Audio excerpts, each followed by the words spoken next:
Oke, Assalamualaikum warahmatullahi wabarakatuh. Sebelumnya perkenalkan nama saya Muhammad Afriansyah dengan NIM akhir 092. Di sini saya akan mempresentasikan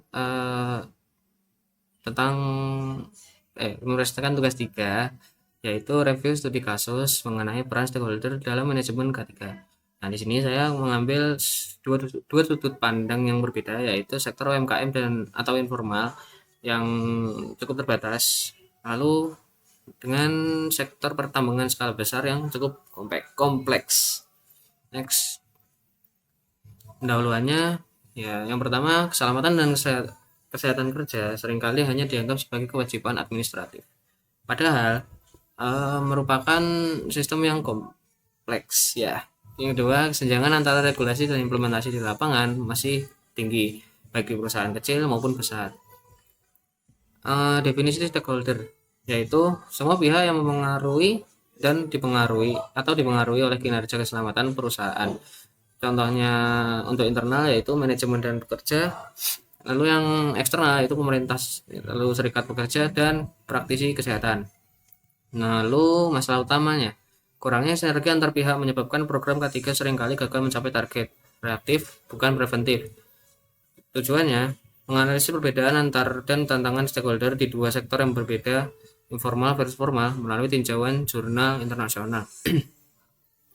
Jadi di sini dapat disimpulkan bahwa peran stakeholder di sini sangat penting, sangat krusial, yaitu K3 bukan hanya soal memakai helm, memakai sepatu, pengalaman yang lainnya, tapi melainkan sebuah sistem sosial teknis yang melibatkan banyak pihak. Oke, next. Oke, di sini ada dua jurnal yang saya review. Untuk mungkin nanti saya taruh di pengumpulan juga sih. Oke, lanjut. Jurnal satu. Jurnal satu di sini membahas apa? Membahas sektor UMKM. Faktanya 99% unit usaha adalah UMKM. Namun kesadaran ketiganya masih sangat bisa dibilang rendah. Dari literatur ini dapat menemukan bahwa pelatihan K3 dapat meningkatkan pengetahuan hingga 60%. Lalu di sini peran stakeholder utama adalah pemilik usaha sebagai penentu kebijakan serta pemerintah puskesmas sebagai kantor, karena UMKM biasanya tidak punya anggaran khusus untuk ahli K3. Next. Oke. Lanjut ke jurnal kedua. Jurnal kedua ini yaitu membahas pertambangan yang ada di Afrika Selatan terkait konservasi pendengaran. Di industri besar, masalahnya bukan lagi soal tidak tahu, tapi soal ketimbangan kuasa. Temuan menariknya di sini adalah suara ahli kesehatan sering sekali kalah suara dengan kepentingan produksi. Stakeholder di sini sangat kompleks, melibatkan audiologis, insinyur, hingga serikat pekerja. Keberhasilan tergantung pada kolaborasi antar departemen, bukan sekedar bagi-bagi APD.